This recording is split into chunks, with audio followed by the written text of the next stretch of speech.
What's up, beautiful people? Welcome to the breakdown with your boy Brad Thomas and Brian versus the books. First, I want to thank Sleeper Picks and Odd Shopper, and thank everyone who decided to come and check us out today. Brian, the NBA playoffs have been just filled with absolute controversy, whether it be Jamal Murray not getting suspended or the New York Knicks getting every call known to man. So let's start with the Knicks series since that's fresh on our brains. What do you think of the officiating in that game?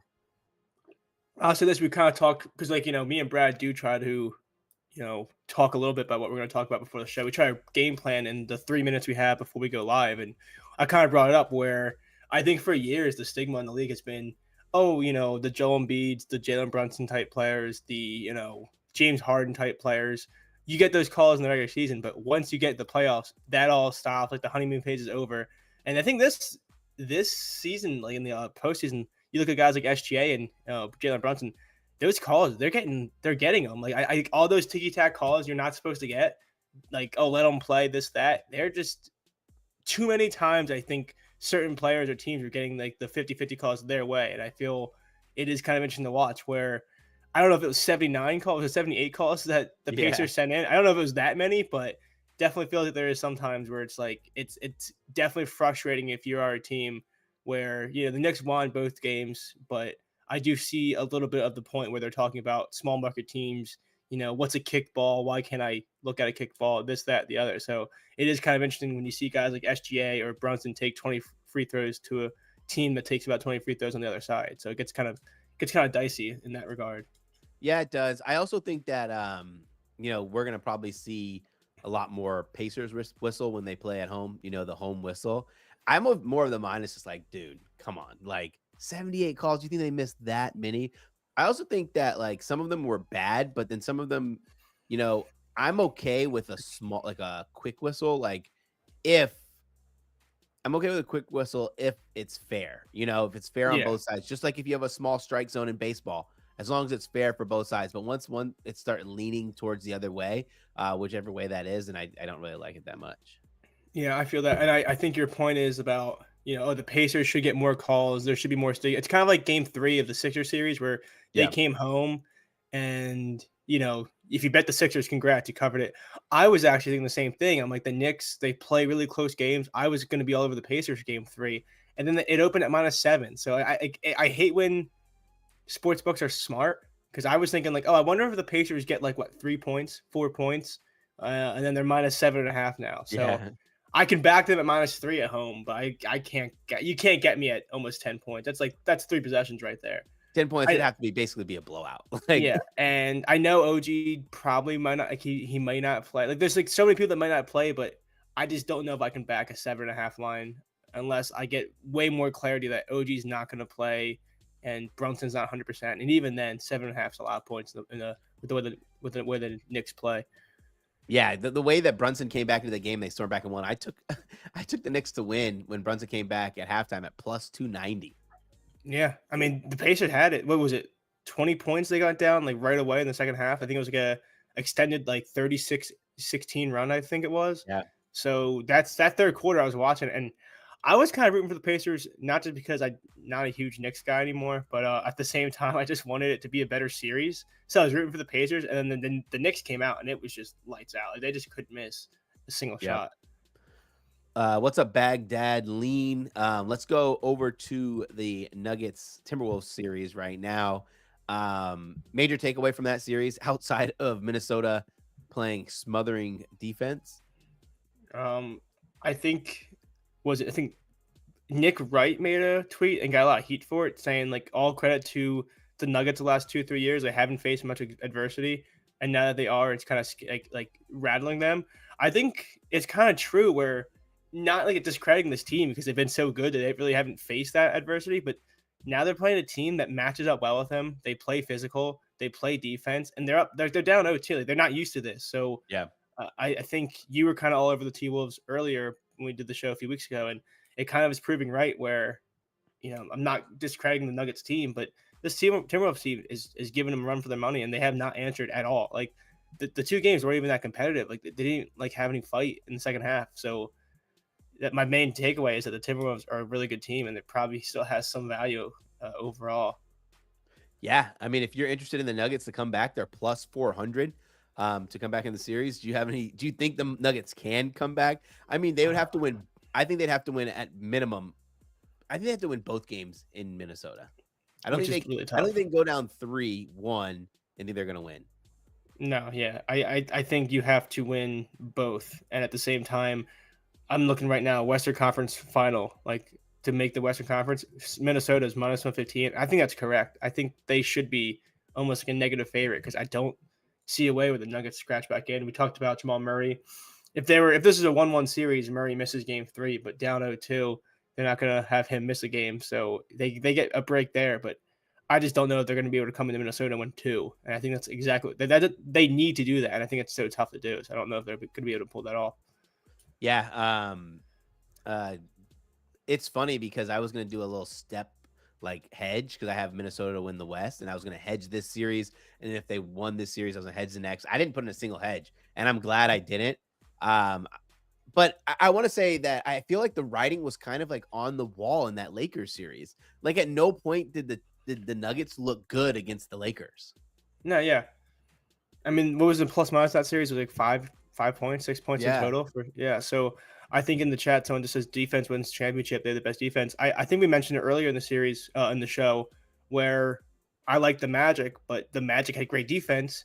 But you can only have great defense in this league if you can score, and that's the Magic's big thing is they just weren't good enough of a scoring team to match with great uh, defense. This Timberwolves team, they have great defense, but then they have Anthony Edwards. So at any point, you have a guy that can give you 35 points, and you have a guy that can guard the paint or run the pick and roll. You have yeah, Cat that can stretch the floor. So they have the great defense, but they have the offense that can actually translate that into wins because you have to also score points in this league. So that they are a very scary team to watch. yeah. Let's get into the games today. We have two of them. Cleveland Cavaliers, 13 and a half point dog. The Boston Celtics total set at 212. I bet Celtics spread in the first game.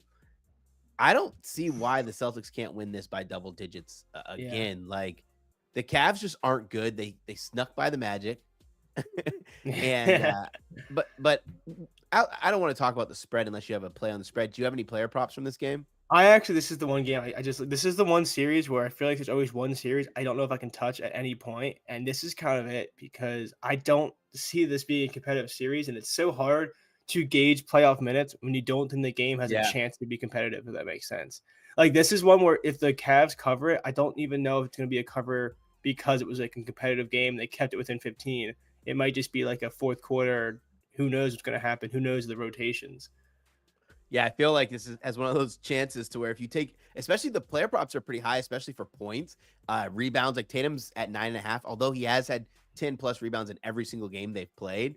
But like, what if he doesn't play the entire fourth quarter? Yeah, Right? You you know, just at that's that point difficult to predict. you just have to bank on the fact that maybe the Cavs will miss enough baskets Yep. that it won't matter. So, yeah, that's what I'm saying. Like, there's so much you can like in this, but it's just like I said, so hard that a part of the reason everyone hates the regular season because it's like, oh, blowouts are killer. Can't wait for the postseason. But now this postseason, you also have just as many blowouts, if not more, of some of these mismatches. So it's just hard to kind of cap a series where you don't really know if this can ever be down the wire, down the stretch. Oh, are they going to check back in? I Yep. think the elimination game with the Pacers, I had Halliburton props, and he didn't play the fourth quarter because they were up 30. And in my head, it's like, oh, this should be a competitive game. It's an elimination game. They're going to have some kind of fight. And then you watch Yep. your guy. I needed 1 point, and he played 30 seconds in the fourth quarter because it was just not a competitive game. It's hard to say it's going to be a blowout, and that's why you should avoid it. But it just with so many other sports or so many other spots, it's hard to put harder units on a series. You just don't know if you can fully gauge. Yeah.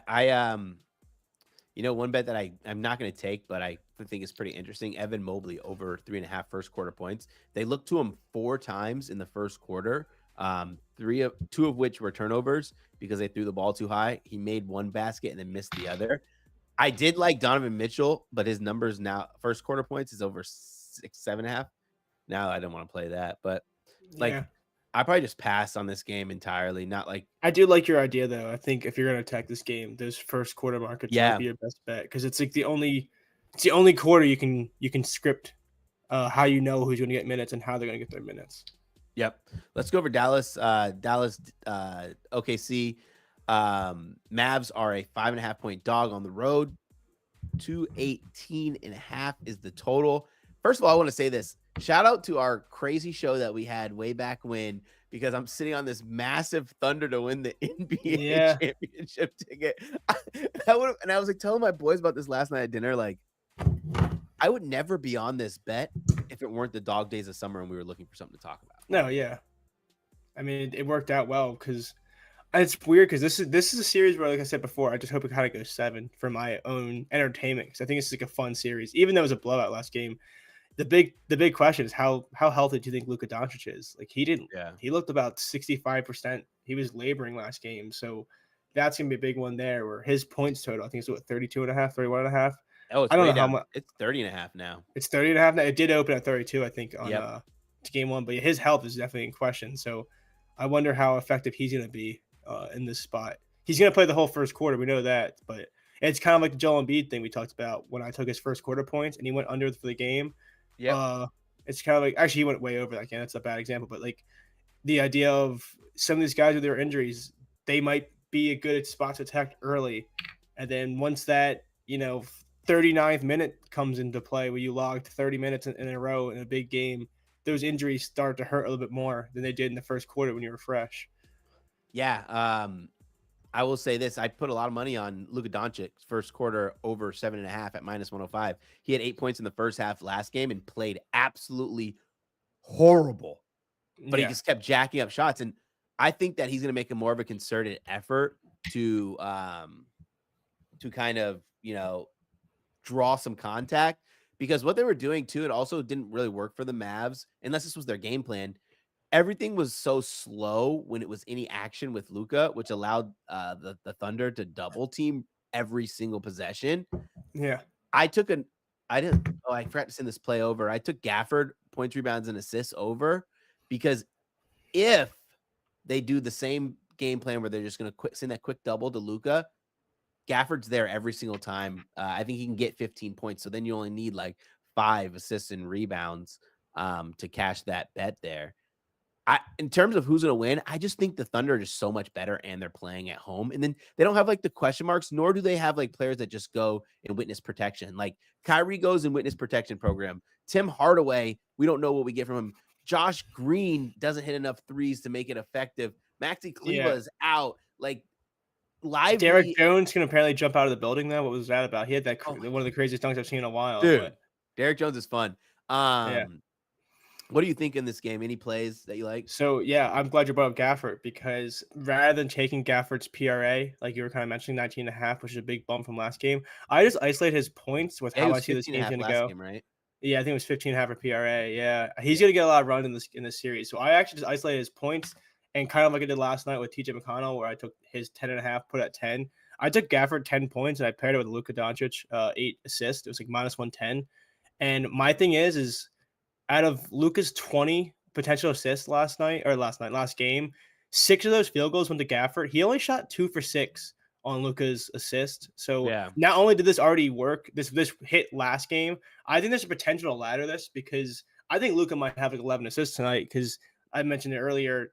20 potential assists is a lot of potential assists. Yeah. People are just breaking shots. PJ Washington was good with his potential assists, but a lot of it was Kyrie only scored 1 basket on his 5 potential assists to him, and Gafford 2 out of 6. So I think there's a chance to like ladder this up where I might do like, 10-8, 10-10, 12-12, like that kind of thing where I think this connection or this lob is going to be effective with Chet down low. They have Yeah. the size advantage, and Gafford has no touch, but he still scored 60 points last game, and that's with some easy bunnies missed. So I just think with a whole few days of game planning, they know this worked last game. They know they got blown out. They know they missed a lot of bad 3-point attempts. You got to think that if they're able to run the PNR and get easy baskets, it's got to be one of their go-to plays for tonight. So I just kind of ran it back and I isolated Gafford's points with Luka's assist. So I was going to play Luka's assist straight up or Gafford Yeah. straight up. And I just decided that this is a great price to kind of just parlay this in a way that's really correlated. Yeah, I like that play. Let's go to the MLB. Can I share one more before we go? Because Oh I shoot, think yeah. I yeah, because what is it? DraftKings has like a no sweat thing for this series. Oh So I yeah, said yeah, it I see it. straight. Yeah, go Yeah, ahead. yeah. So I did kind of ladder it in a way where rather than doing it like in a unit play, I always call these like free bets kind of more fun. So I did do a 3 leg parlay to qualify for the no bet thing on DraftKings, which is Gafford 10 points, Irving 18 points, and then Luca 11 assists. It's plus 240. And it kind of goes into my theory that Luca had 9 assists on 20 potentials, and the two culprits that blew the most assists was Kyrie, who did score 20 plus anyway, and Gafford, who scored 16 plus. So if these guys convert their potential assists from Luca at a higher rate, it's going to help him get more points, and obviously they're going to, I mean, more assists, and obviously they more points. So plus 240, 3 leg parlay for that DraftKings special. Swag, swag, swag, swag. Let's get into MLB. I know you have some MLB and I have some soccer as well. So just bust Yeah. down the slate like you're over here talking to yourself. I'm just gonna listen and see if there's anything you Yeah. want to tell. So I'll say this: I have two plays, and they kind of correlated. DraftKings, if you don't know this, dude, have you seen that they have this like 2 up promo in the MLB? Where if you bet a team and they're up by two, Oh no, I haven't seen that even for if they baseball. lose, you still win. Yeah. And I'm surprised I'm not limited on it yet because I've actually like I think I'm 11-4 on them or something crazy like that. You know what I mean? So it's kind of funny that I'm still able to get them, but the bad part about the show is sometimes the MLB slates are so bad on Thursdays because it's a travel day. But one spot that really intrigues me is it Eric? Is it Feed? I think it's like a Feed is his name. The White Sox pitcher. If Oh, Crusty K okay. was here, he would be the first to tell you that the White Sox are fake, even though they won almost 10 games now. Fetty, I think But is right. His name I is I Fetty. did his under in strikeouts. If you look at his game log, dude, he has some games where he has 9 Ks, like 8 Ks. Like he's had some crazy games where he just is lights out. But he played the Guardians a few starts ago. I think it was 3 or 4 starts ago. He only had 3 strikeouts against them. So whenever a team that is already they're 25th in the league, so they have a like a 19% strikeout rate as a team against righties. Whenever they get to see a pitcher and then less than a month later they get to see that same pitcher, I just always give credit to the offense because if you get to see someone stuff twice in a row, like twice in a small period, and especially a guy that doesn't have great stuff, a lot of his strikeout numbers aren't that fantastic.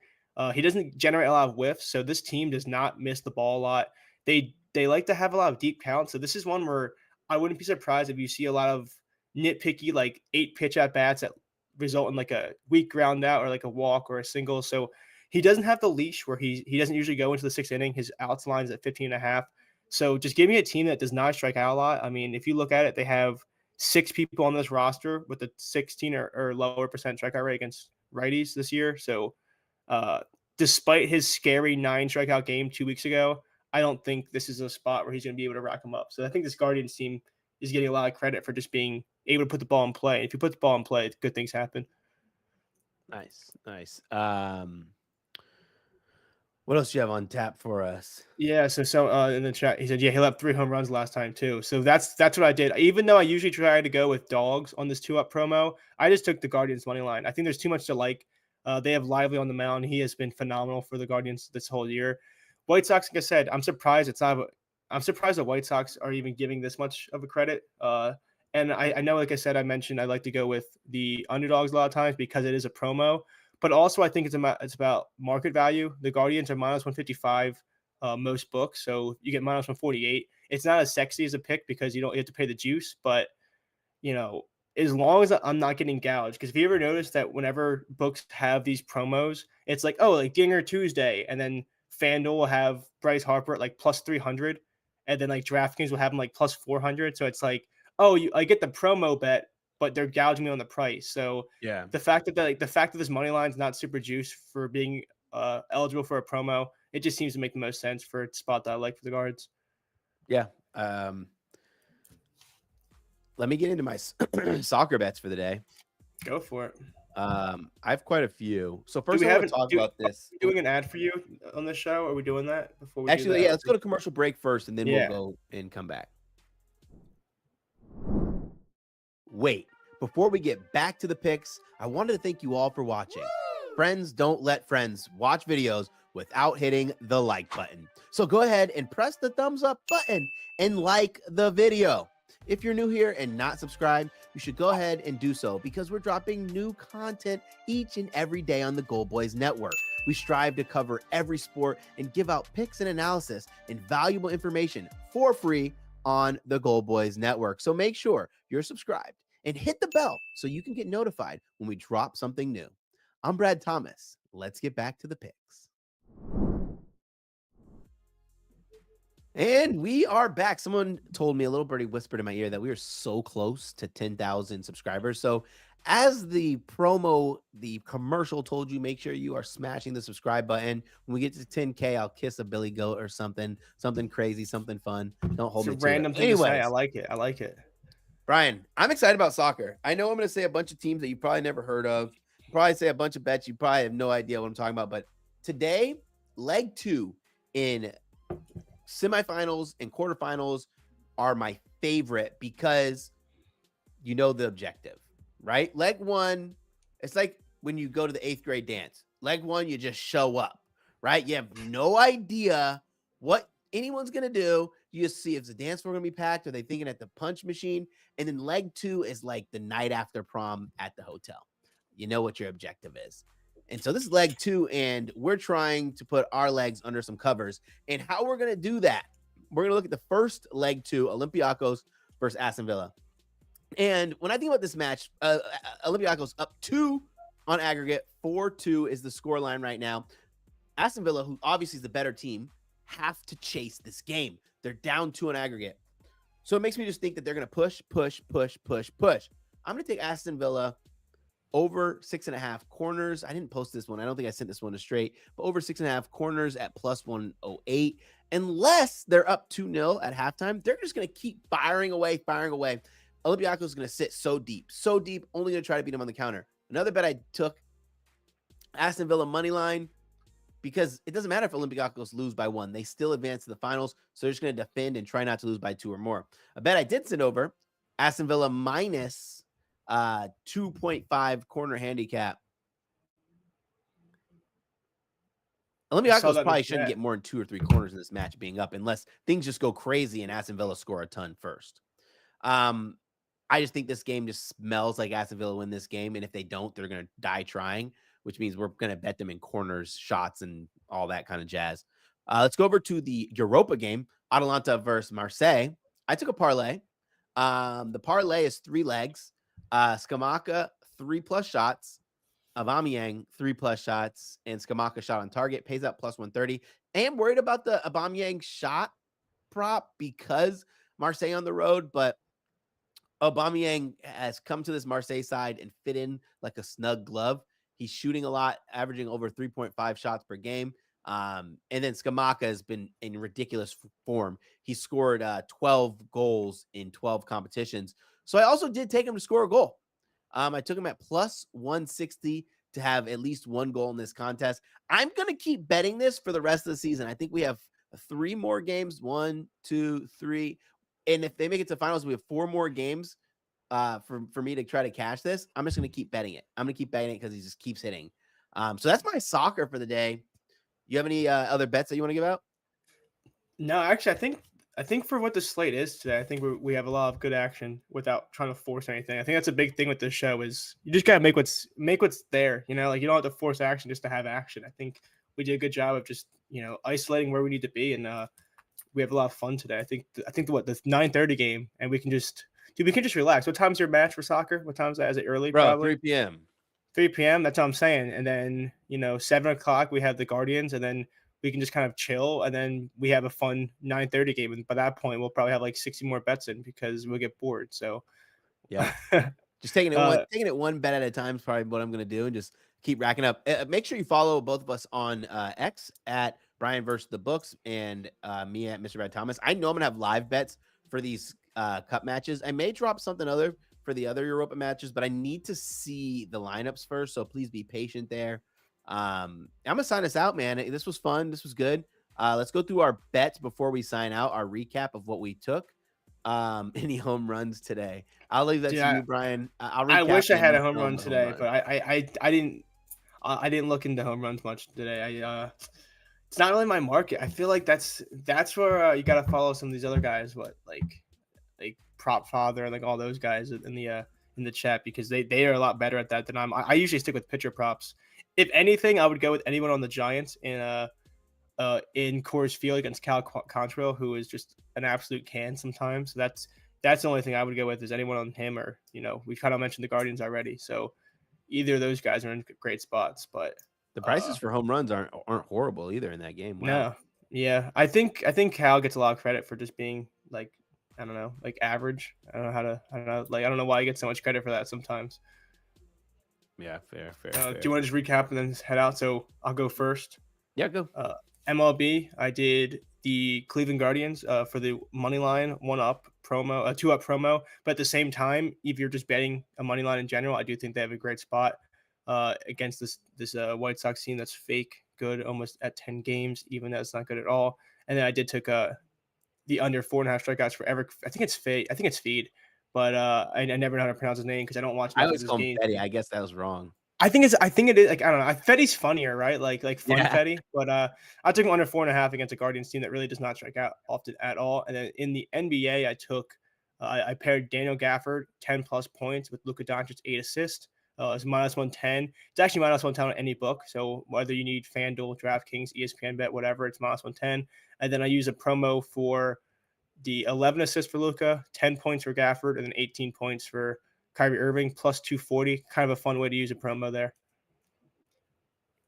Here's where I went. I went Luca over 7.5 first quarter points.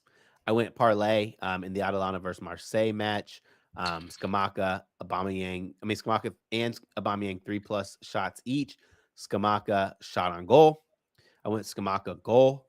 I went Aston Villa minus 2.5 on the corner spread. I went Aston Villa money line, and I went with Aston Villa over 6.5 corners. Done and dusted, man. That was fun. Let me thank Odd Shopper. Make sure you know good bettors shop their lines and sleeper picks. And make sure you check out our channel. This is your last chance to subscribe and like the show where I could see it and want to give you a kiss. Thanks everybody watching. I'm Brad Thomas here with Brian versus the Books. Take care.